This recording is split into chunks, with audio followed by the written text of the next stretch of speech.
Muita alegria. Agora a palavra à senadora Ana Amélia, pela liderança do Partido Progressista.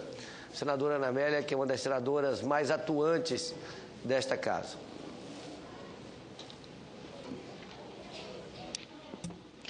Caro presidente Rodrigo Hollenberg, ministro Herman Benjamin, muito obrigada pelas estimulantes referências ao meu trabalho. E aqui cumpro o meu dever de cidadania e com o mandato que eu tenho, com a honra de representar o meu estado, o Rio Grande do Sul. Queria cumprimentar também o deputado Mendes Tame, que partilha dessa cerimônia representando a Comissão do Meio Ambiente da Câmara dos Deputados. Cumprimentar o senador Rodrigo Hollenberg e o presidente da Comissão de Meio Ambiente da Câmara, deputado Sarney Filho, pela iniciativa desta sessão especial.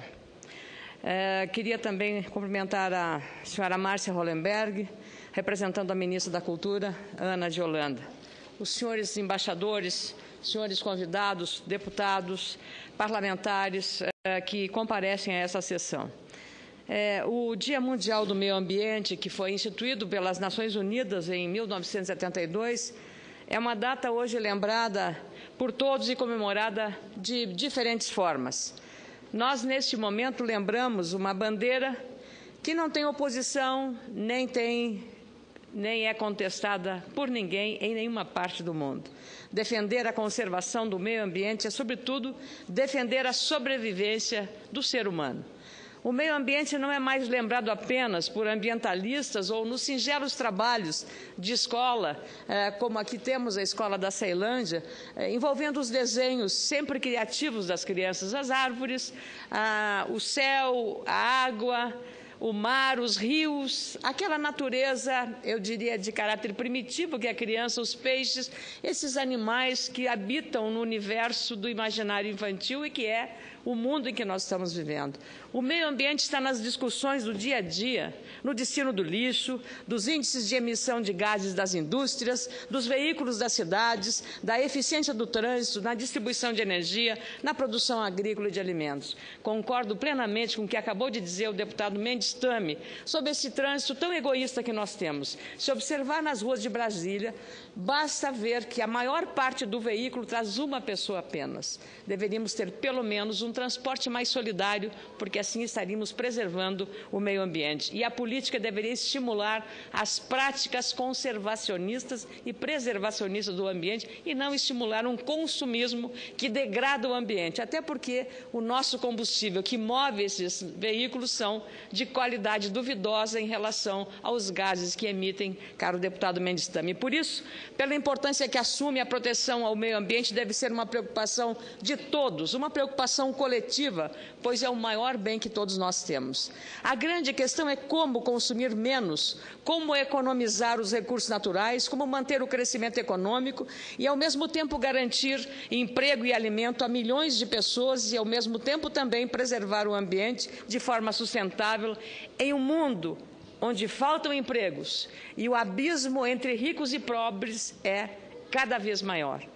E essa é a equação a ser colocada na Conferência das Nações Unidas, a Rio+20, que inicia no dia 13 de junho aqui no Brasil.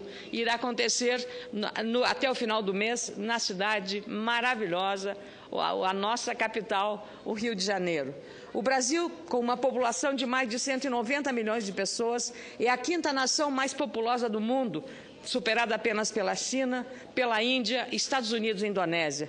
Temos a quinta maior área terrestre do planeta. E dentro deste vasto território abrigamos as maiores riquezas, como a Amazônia e sua biodiversidade. E com nossos rios, o Brasil tem a maior quantidade de água doce do planeta. 12% de toda a água doce do mundo está no nosso território. Nosso país, identificado hoje como um dos países chaves para a sustentabilidade do planeta Terra, pode ser considerado uma superpotência ambiental. Já é a sexta economia global, tem de ser também uma potência em preservação ambiental. Nas últimas décadas, posições assumidas e políticas adotadas pelas instituições brasileiras, sejam elas governamentais, neogovernamentais e privadas, lançaram o Brasil na vanguarda de inúmeros projetos de conservação ambiental ou ideias inovadoras que simplesmente respeitam o meio ambiente e utilizam meios menos agressivos para manter o desenvolvimento. O Brasil, senador Rodrigo Hollenberg, tem investido no biocombustível, na geração de energia limpa e desenvolve projetos de reciclagem que são exemplos para o mundo. Temos que avançar ainda muito mais, mas não podemos deixar de olhar o retrovisor e ver que fizemos uma parte importante nesse processo.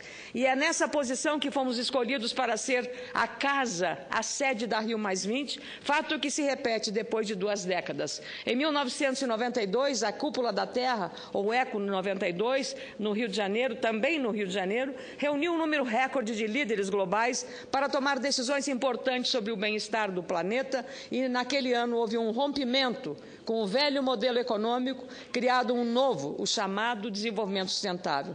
O secretário-geral das Nações Unidas, Ban Ki-moon, escreveu um artigo publicado ontem pelo jornal Folha de São Paulo, no qual, sob o título "O futuro que nós queremos", desenha um mapa de um conjunto de providências para conseguir desenvolvimento mais equilibrado, mais justo e ambientalmente mais correto.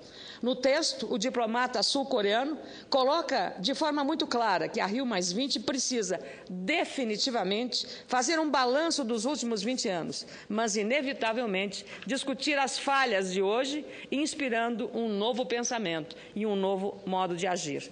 Pode-se dizer que a natureza não cansa de dar sinais que precisamos mudar a forma como estamos vivendo e ocupando o planeta Terra.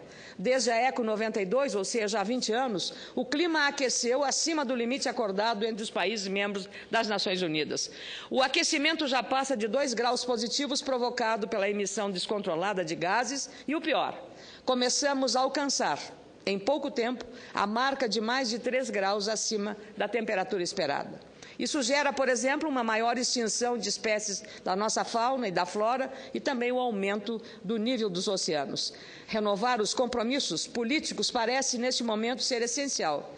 Dados da comunidade científica mostram um mundo já ameaçado por catástrofes ambientais, como secas e enchentes, e as consequências desses desastres já são vistas, por exemplo, no meu estado, o Rio Grande do Sul, onde a seca tem transformado paisagens e gerado prejuízos incontáveis a produtores rurais, especialmente os pequenos, como lembrou aqui o nosso ministro Herman Benjamin, e que já soma esta quebra de safra da ordem de 70%. Diante disso, uma questão quero ressaltar aqui. De acordo com a FAO, braço das Nações Unidas, que trata da produção de alimentos no mundo, ao mesmo tempo em que vivenciamos essas catástrofes ambientais que reduzem as áreas plantadas, precisamos aumentar a produção de alimentos em mais de 75% nos próximos 30 anos, para garantir alimento para uma população que hoje já é de 7 bilhões de pessoas. Mesmo com um cenário adverso, a eficiência do produtor brasileiro é indiscutível. Nos últimos anos, de 1999 a 2010, a área de plantio aumentou pouco mais de 30%, mas a produção de alimentos cresceu mais de 170% nesse mesmo período. Sabemos que novas tecnologias, baseadas na sustentabilidade, podem permitir o aumento da produtividade. Precisamos intensificar os diálogos, dar valor ao papel dos jovens e das mulheres, parte da sociedade essencial na conciliação da economia e do meio ambiente. Os governos precisam criar políticas a longo prazo para garantir a mudança definitiva da consciência desse modo de agir, de ser e de se comportar e das próprias atitudes dentro do ambiente onde nós vivemos. Desde o simples ato de escovar os dentes pela manhã, não deixando escorrer a água para evitar o desperdício e preservá-la, que é um bem finito, até o último sinal à noite, quando apagamos a luz e não deixamos acesa, poupando energia. Não podemos ser perdulários com o meio ambiente. Os governos precisam criar políticas de longo prazo para garantir a mudança definitiva dessas atitudes. Não podemos perder mais tempo. A proteção ao meio ambiente não é mais um projeto a ser aplicado. Trata-se de uma necessidade inadiável e urgente.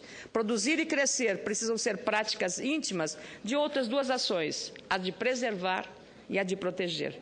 E como acabou de dizer no início desta sessão o senador Fernando Collor, é preciso alterar via reinvenção os padrões de consumo e também de produção no nosso planeta. Sem isso, a sustentabilidade corre o risco de se limitar apenas à retórica inconsequente. Creio também nas palavras do deputado Mendes Tame.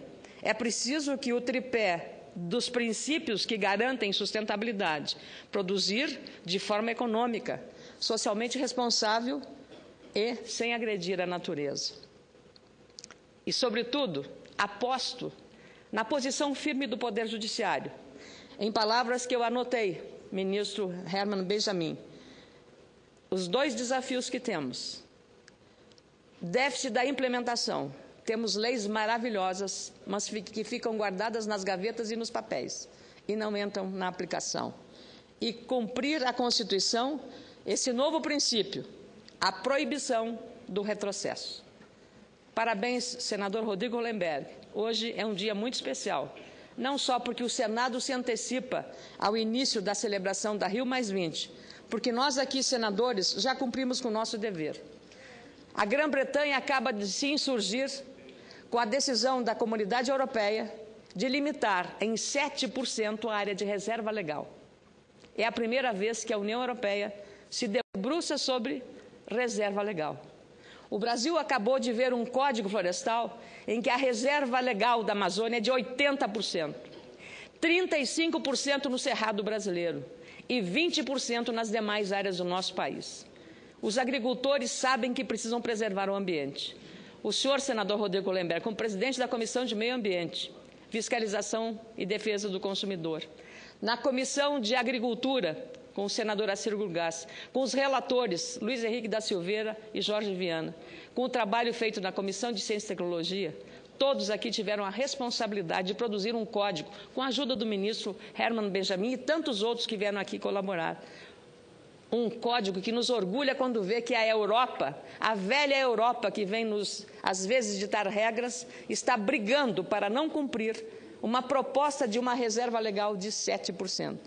Porque, dizem os ingleses, ela vai ferir de morte os pequenos agricultores ingleses, ou os pequenos pecuaristas. E esta regra vale da Finlândia à Sicília. Se a Europa conseguir cumprir 7%, o mundo vai aplaudir. Mas eles não vão conseguir fazer isso, porque o lobby e o poder político dos produtores lá é muito diferente do que acontece no nosso país. Muito obrigada.